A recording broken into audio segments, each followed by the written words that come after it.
Bismillahirrahmanirrahim. Assalamualaikum warahmatullahi wabarakatuh. Alhamdulillahirabbil alamin. Wassalatu wassalamu ala asyrafil anbiya'i wal mursalin sayyidina Muhammadin wa ala alihi wa sahbihi ajmain. Amma ba'd. Puji syukur kita panjatkan kehadirat Allah Subhanahu wa taala yang telah melimpahkan rahmat dan hidayahnya kepada kita sekalian.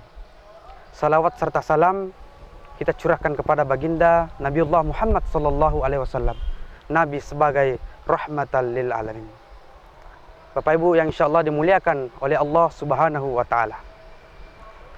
Dalam kesempatan kali ini insyaallah kami akan membahas masalah barang temuan atau yang disebut dengan al-luqatah.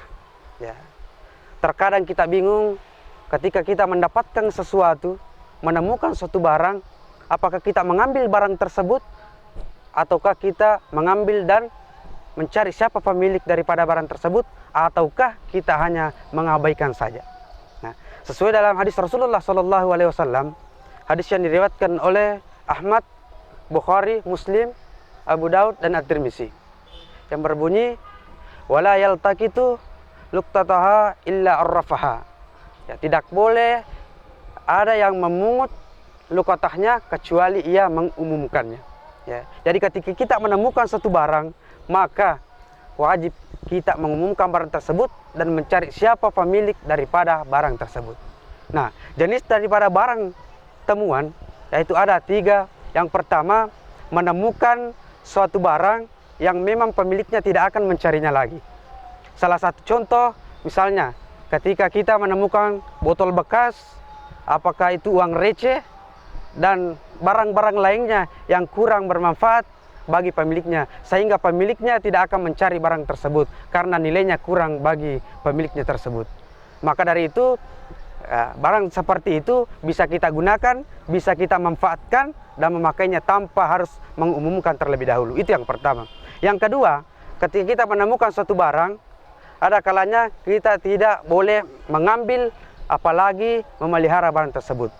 Salah satu contoh misalnya, misalnya hewan, misalnya itik ataukah sapi, karena memang pemilik daripada itik atau sapi tersebut sengaja melepaskan di pagi hari untuk makan, ya, dan di siang hari atau sore harinya dia kembali untuk mengambil daripada itik atau sapi tersebut. Maka barang yang seperti ini yang kita temukan, yang kita dapatkan, tidak boleh kita mengambilnya karena memang pemiliknya sengaja untuk mengeluarkan peliharaannya. Itu yang kedua. Yang ketiga, yaitu menemukan suatu barang yang sangat berharga bagi pemiliknya. Contoh, ketika kita menemukan sebuah dompet yang berisi begitu banyak uang, apalagi identitas diri daripada pemiliknya, begitupun surat-surat penting di dalam dompet tersebut, maka kita berkewajiban untuk mengumumkan dan mencari siapa pemilik daripada dompet tersebut. Nah, jemaah yang insyaallah dimuliakan oleh Allah Subhanahu wa taala. Nah, niat dan hukum bagi penemukan suatu barang atau al-luqatah. Ya, tentunya ketika kita berbicara masalah niat, ya, saudara, hadis Rasulullah sallallahu alaihi wasallam, innamal a'malu binniyat. Jadi segala perbuatan itu tergantung dari niat kita. Jadi kalau niat kita baik, niat kita bagus, insyaallah yakin dan percaya apa yang kita lakukan itu pun akan menjadi baik. Ya, jadi ketika kita menemukan suatu barang, yang paling utama yang harus kita perhatikan adalah niat kita perlu diperbaiki. Ya, untuk bagaimana barang tersebut kita umumkan dan mengembalikan kepada pemiliknya. Jamaah yang insyaallah dimuliakan, dirahmati oleh Allah Subhanahu wa taala. Nah, hukum bagi barang yang kita temukan itu, yang pertama, ada kalanya barang tersebut kita pungut menjadi wajib.